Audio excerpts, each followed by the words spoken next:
I'm Peter, William G. Peter.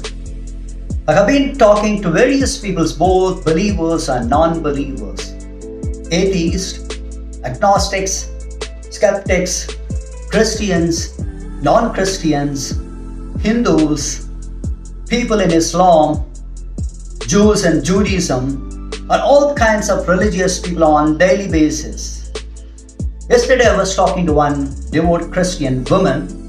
She said sexual activity between husband and wife in the bond of wedding is a God-given gift. I refuted by saying that God is light and in Him there is no darkness at all.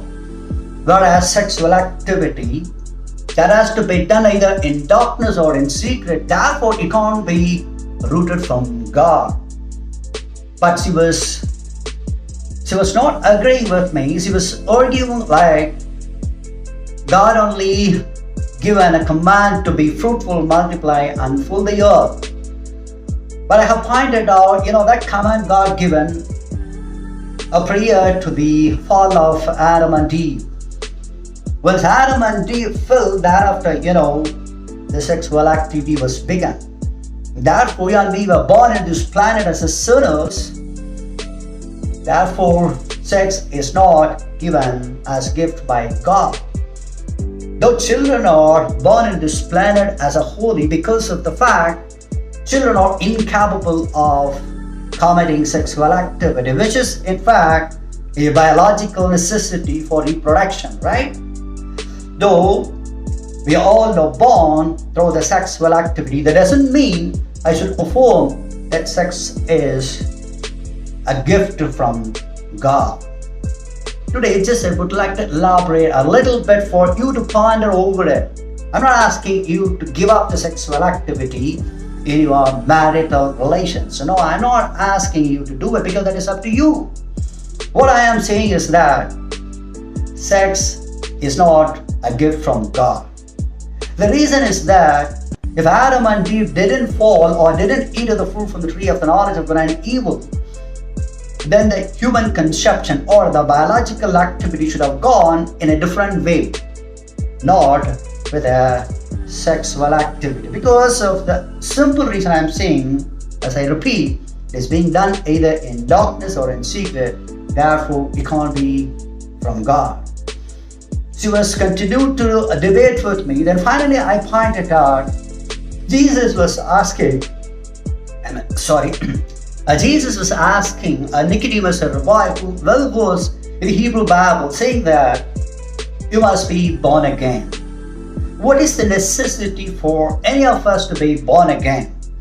There is a necessity for us to be born again because we were not born of God. Since you and me were born of a sexual activity or of sin, there is a necessity for us to be born again, meaning we need to be born of God. I used to explain born again is that one has to go through the process wherein the spirit or the mind or a consciousness or even a respiratory system, all of these invisible faculties that we inherited from our parents, that must be removed from our physical body, and instead God's spirit or God's mind or God's even respiratory system must be replaced back into the physical body. That's the moment one becomes born again. So if anybody born again, then it is impossible for him to be dead again. And that's what a born again is all about.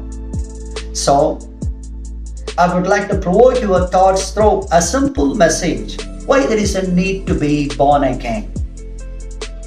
There is a need to be born again because of a simple fact, you and me were not born of God.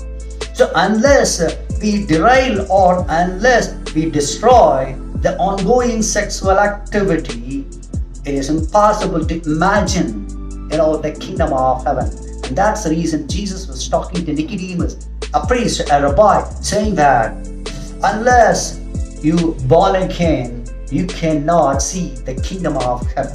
So, heaven is nothing but when the God Spirit comes and indwells you, then you are living in a heavenly realm. When you are living in a heavenly realm, it is impossible for the weapons of the worldly realm to destroy you or to kill you. And that's what, a profound fact about a born again. Therefore, sexual activity is not a gift from God, but it is introduced or imposed by the devil, an adversary of God, who dwell among the peoples and deceiving. And that's the reason, John the Apostle of Jesus was saying, if you say that we do not have sin, then we deceive ourselves. Sin and Satan cannot be separated. Therefore, a sin or a Satan is dwelling among the humanity and deceiving. And that's what, I would like to provoke this week. Thank you, friends. And you can think it over. If you have any arguments, you can share with me. Then we can have a productive discussion.